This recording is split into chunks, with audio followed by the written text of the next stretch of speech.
안녕하세요. 크립토튜브입니다.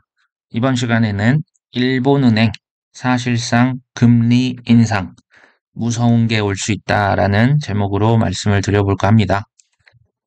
뱅크 오브 재팬에서 그 일드 커브 컨트롤, 이제 수익률 제어 곡선, 이것을 조금 느슨하게 하기로 했다라고 결정을 했고요. 좀 쉽게 말씀을 드리면 10년 국채 수익률을 그 상한선이 있는데요. 그게 0.5%에서 1%까지 상향을 시켰다.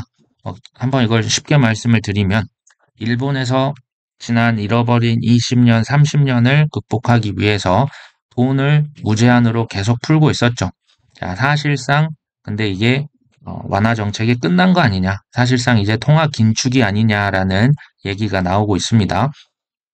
10년물 국고채 금리가 1%까지 오르는 것을 허용했다. YCC란 10년물 국채 금리의 변동 상한을 이제 최대치를 설정을 하고요. 시장 금리가 이것보다 높아지면 중앙은행이 국채를 무제한 사들입니다. 국채를 사면 그 국채 가격이 올라가겠죠. 가격이 올라가면 금리는 떨어집니다. 이렇게 해서 초저금리를 계속 유지를 해오는 일본의 특유한 통화 정책입니다. 10년 국고채 수익률이 작년 12월까지만 해도 상한선이 0.25%였습니다. 더 낮았고요. 이것을 작년에 0.5%로 올렸고요. 지금은 1%까지 올렸다고 보시면 되겠죠. 자, YCC를 하는 이유가 뭐냐? 초저금리와 양적 완화를 통해서 돈을 계속 찍어내는 거죠. 경제를 활성화시키고 물가도, 일본은 디플레이션의 나라였습니다. 물가 상승이 어느 정도 올라와 줘야 경제가 활성화됩니다. 누군가 물건값이 올라갈 거라 기대하니까 물건을 사겠죠. 자, 이것을 위해서 YCC를 했었고요. 전 세계 중앙은행들은 금리를 급격히 올리고 있었던 이 와중에 일본은 초저금리를 유지했고요. 중국은 오히려 금리를 인하시켰습니다. 경제 상황이 좋다는 얘기입니까? 안 좋다는 얘기입니까? 매우 안 좋다는 얘기입니다. 일본의 YCC 상한선을 올린다. 이것은 돈을 조금 더 적게 풀겠다라는 얘기고요. 국가 부채가 지금 너무나도 많다라는 얘기고요. 경제가 망가져도 고물가에 이제부터는 선대응하겠다라는 얘기로 보시면 됩니다. 10년물 국고채 금리가 1%대까지 올라간다는 것은 당연히 가계에서 주택담보대출을 받을 때, 기업에서 투자 자금을 빌릴 때 금리가 당연히 지금 올라간다는 얘기가 되는 거죠. 자, 여기에서 무제한 국채 매입을 했을 때 부작용이 당연히 나왔기 때문에 지금 이런 정책 변환을 했다. 근데 저는요, 이게 일본발 큰 경제 위기가 얼마든지 발생 가능하다. 이따가 이유를 말씀드립니다. BOJ 총재가 이제 여기에 대해서 금리를 너무 엄격하게 억제하려고 하면 채권 시장에 악영향을 미칠 수 있고, 앞으로도 지속적인 금융 완화를 위해 노력할 것, 그리고 이전처럼 시장에 개입을 할 거고, 시장 금리가 1%대까지 갈 가능성은 낮다. 자, 이건 무슨 얘기냐면 걱정하지 마세요. 여차하면 내가 돈을 더 계속 찍어 드리겠습니다. 시장에 큰 충격을 주지 않으려고 하는 일본은행 총재의 코멘트입니다. 자, 입이 중요합니까? 행동이 중요합니까? 금리를 인상한다는 행동이 더 많은 것을 말해주고 있죠. 자, 일본은행 작년 12월에도 똑같은 걸 한번 했습니다. 장기 금리의 변동폭 확대, 긴축 전환이 아니다라고 똑같은 코멘트를 했었죠. 이때 10년 국채 수익률이 0.25%에서 0.5%로 상향을 시켰죠. 마찬가지입니다. 절대 이거 긴축하는 거 아니야. 돈 우리 계속 풀 테니까 걱정 마세요 라고 하는 거죠. 자, 지금 이런 결정은 대규모 경기 부양 프로그램을 철회하기 위한 것이 아니다. 오히려 초완화 통화 정책의 효과를 높이기 위한 노력이다. 이거 저는 무슨 소리인지 모르겠고요. 자, 시장에서는 어떻게 해석을 했을까요? 기존 대비 2배를 이제 올린 거죠. 0.25에서 0.5%로 올렸기 때문에 일본의 통화 방향, 정책 방향이 이제는 긴축으로 돌아선 것이 아니냐라는 관측이 지배적입니다. 시장은 이 말을 믿지 않았다는 얘기죠. 자, 일본에서는 장기간의 저인플레이션, 저성장의 시대에 벗어나는 중요한 시점에 접근하고 있다. 물가 상승률이 작년부터 이제 2%를 넘어섰었죠.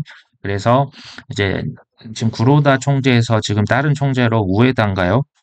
다지와 총재인가요? 이게 지금 총재 이름이 바뀌었고요. 일본 은행이 목표 수익률을 높일 것, 이게 금리가 이제 올라간다는 시장 관측이 지배적이죠.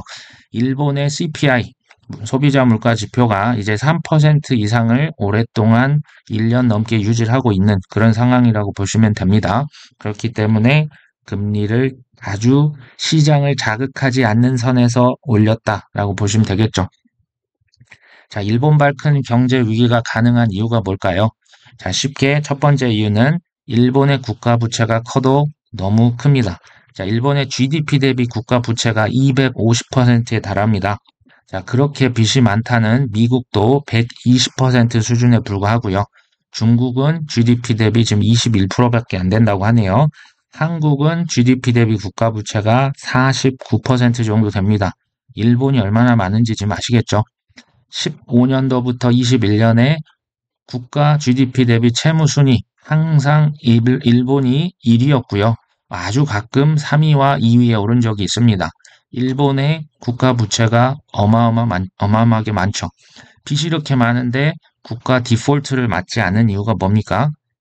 초저금리를 지금 20년이 넘게 유지를 하고 있죠.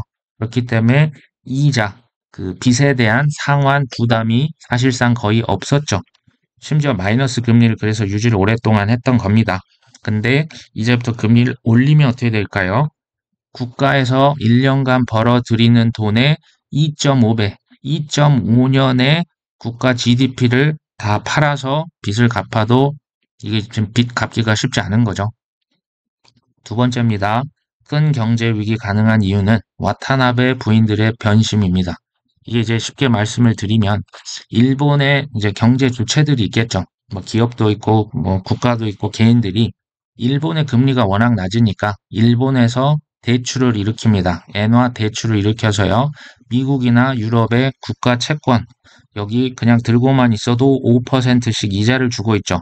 그러면 엔화로 대출 일으켜서 미국, 유럽에서 여러 가지 자산을 사게 됩니다. 이렇게 되면 실제 미국과 유럽의 주식, 채권, 부동산을 사고요.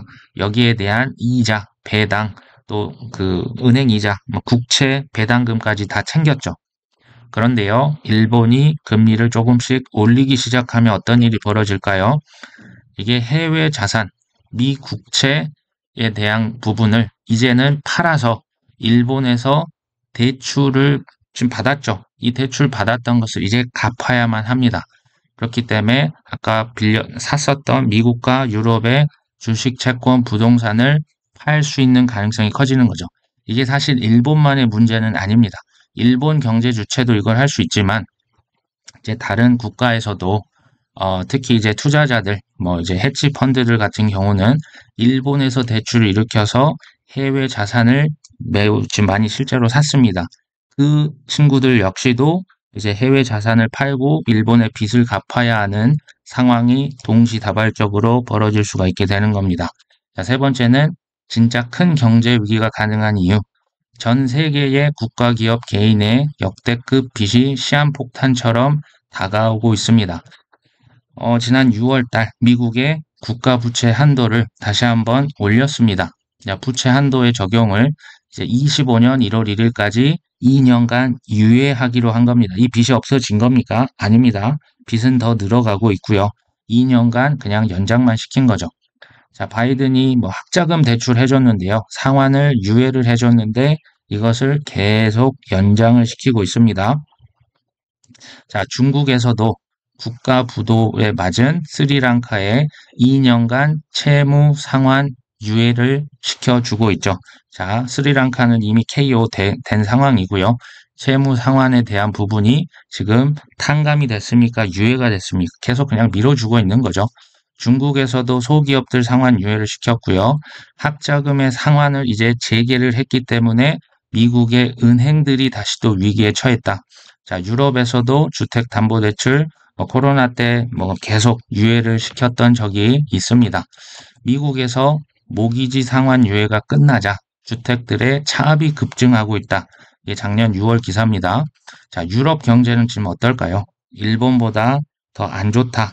이미 공식적으로 경기 침체에 진입했다는 그 의견들이 많이 있고요. 또 물가도 높아서 사실상 스태그플레이션에 들어갔다는 전망이 지금 많이 있습니다. 자, 우리나라에서도 계속 그 빚을 상환 유예를 시켜줬는데요. 자, 우리나라에서는 이 빚을 경감시켜 주기로 했다. 자, 부동산의 위기가 올 것 같으니 지금 내년까지 40조 원을 공급하기로 했습니다. 자, 4대강 사업에 20조를 투입했는데 지금 부동산만 40조를 일단 공급했고요. 새 출발 기금을 통해 30조 원의 부실 채권을 지금 매입을 합니다. 자, 그래서 부실 차주에 대해서 90%까지 원금을 감면해 주고요. 또 고금리 대출은 8조 7천억 원을 투입해서 저금리 대출로 대환 대출도 지금 해준다고 합니다. 자, 빚더미에 있는 개인과 기업들 얼마든지 유예를 시켜주고 특혜를 줄 수는 있는데요. 여기에 국민들의 또 내 세금이 들어간다. 글쎄요, 이게 가능할까요? 도덕성 논란을 피할 수는 없을 것 같고요. 이렇게 만약 한다면 누가 열심히 수익을 내려고 할지 좀 의구심이 듭니다. 자, 국민 세금으로 그리고 무제한 지원이 가능한 걸까요? 자, IMF는 97년도 아시아의 위기고요. 2008년도 서브프라임은 미국 부동산 위기였죠. 2011년에 유럽 경제 위기도 남유럽에서 촉발이 됐습니다. 과거 특정 지역의 과도한 빚이 야기한 경제 위기죠. 하지만 얼마 전 있었던 팬데믹은 전 국가, 기업, 개인 모두에게 역대급 빚을 지게 했습니다. 자, 초고속으로 금리를 인상시키고 이것을 지금 1년, 2년 가까이 유지를 하게 되면 약한 고리부터 하나씩 터져 나갈 수밖에 없습니다.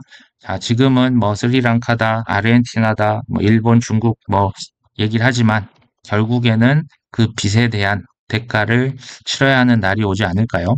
자, 갚을 수 없는 빚을 빌리면요. 결국에는 대가를 치를 수밖에 없죠. 여기에서 투자 시장에 사이클이 만들어집니다. 호황과 불황, 불황 다음에 다시 호황이 오게 되어 있죠. 그리고 이게 계속 반복이 됩니다.